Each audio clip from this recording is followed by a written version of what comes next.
Hey guys, it's Andrea from the blog Pine and Prospect Home, and today I am sharing our cottage kitchen refresh with Ilve ranges. I am so excited to share with you everything that we have done in our kitchen in the past couple of months. I've sort of been hiding this project from you guys, but today is the reveal. And I am just over the moon, so happy with how it all came together.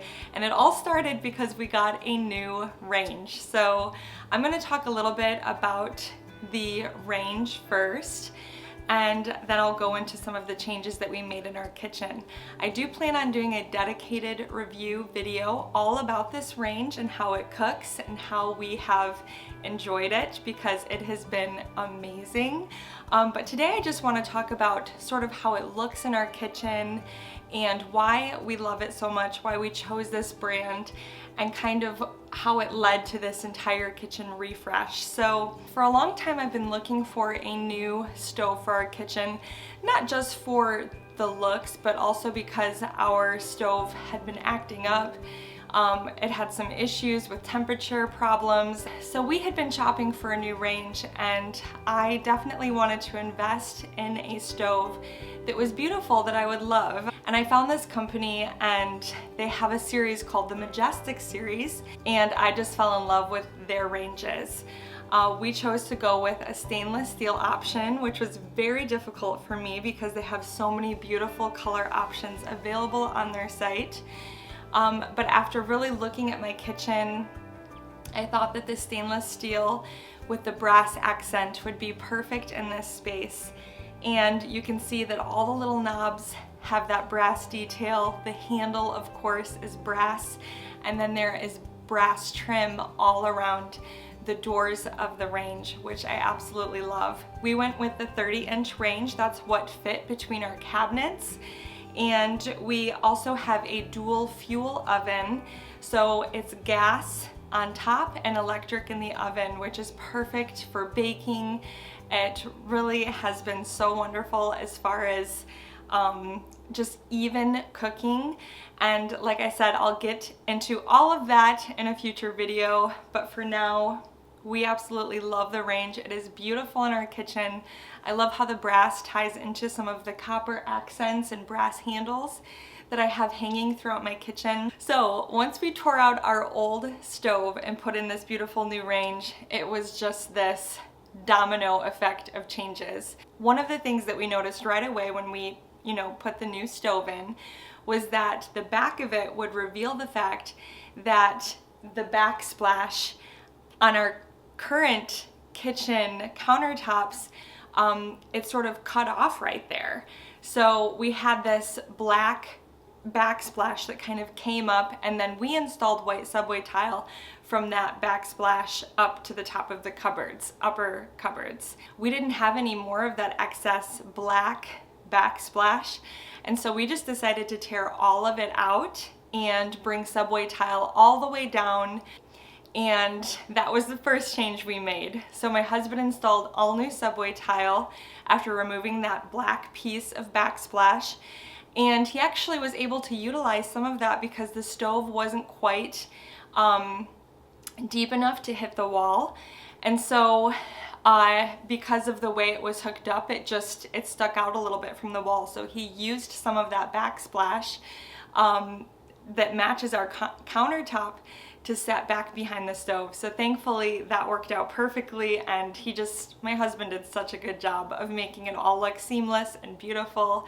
Of course, once this beautiful new stove was in, I envisioned a range hood, and I wanted something warm and rustic to pair well with this shiny stainless steel.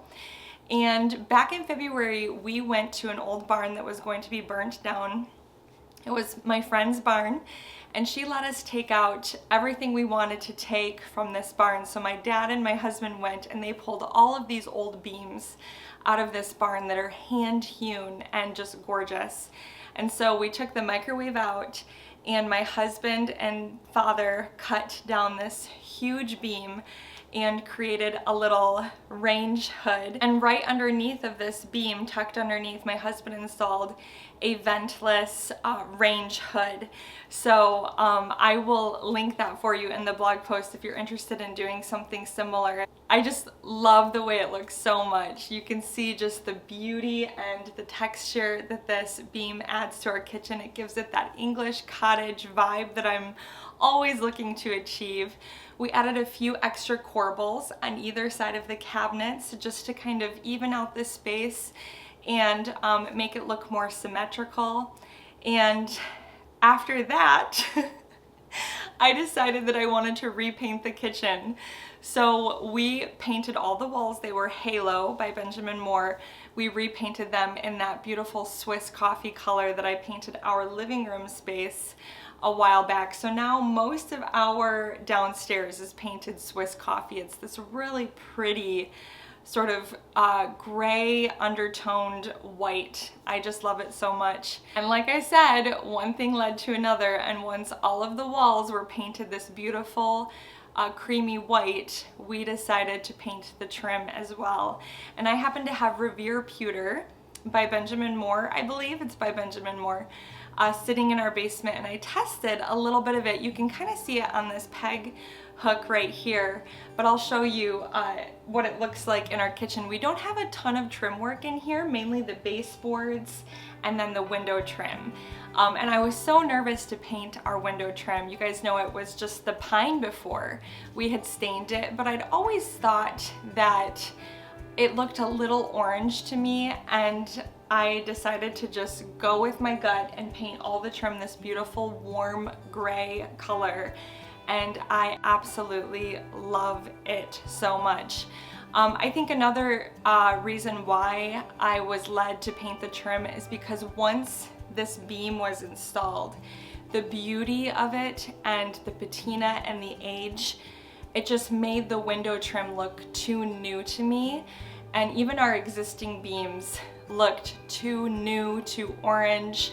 And I wanted this beautiful rustic wood to be, you know, I wanted to see more of that throughout my kitchen. So after painting everything, we decided to utilize those amazing beams from the barn and cut them down and install them in our kitchen, replacing the old beams, the faux beams that I had before, with these gorgeous hand-hewn beams from a local barn. So I absolutely am in love with them. They are stunning, and I do plan on sharing how we were able to cut them down. We used a special tool. So in a future blog post, I have some video footage to show you guys how we were able to cut those massive beams down, but they just look so gorgeous in our kitchen, and I love the way this weathered, worn wood looks with that beautiful Revere Pewter that's on all of the trim. And of course, that led to us painting the pantry and that Revere Pewter. If you haven't seen that video yet, I'll put a card for you here so you can check it out. We redid that area in the gray paint color. And finally, the last thing, well, there are a couple things that we did as well. We decided to hide the side of our fridge with that same tongue and groove wood that we covered our dishwasher with. So I had talked about hiding our fridge for a while after we were able to hide our dishwasher. I'll put a card for you if you haven't seen that tutorial yet. And while I wasn't able to cover the entire fridge, and one day maybe we could look into getting, I know they make refrigerators that are panel ready, but with our budget we didn't need a new fridge. We just thought maybe we can hide that plastic on the side and make it look a little bit more built in. So my husband was able to add some paneling to the side of the fridge and sort of trim it out on top to make it look like this built-in cabinet. And it's just absolutely gorgeous. I painted it all with Revere Pewter, and I think it's a much more beautiful backdrop for all of my vintage kitchen finds rather than that gray plastic that was there before. Of course, you guys know, I just mentioned we hid our dishwasher, and while I still loved the way the dishwasher looked, that tone felt a little too orange and new after seeing it with all of the rustic beams that we had installed.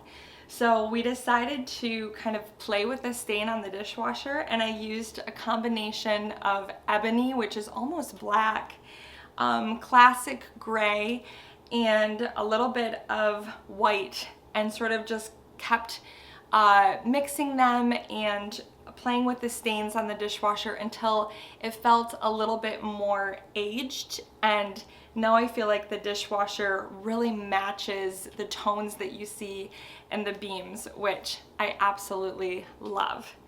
So a lot of changes, right? This is just another example of how you don't have to do everything at once, that sometimes it takes time. We've been living in our home for almost 10 years, and every year it seems like we add one more element. There are a couple of little decor changes that I thought I would focus in on.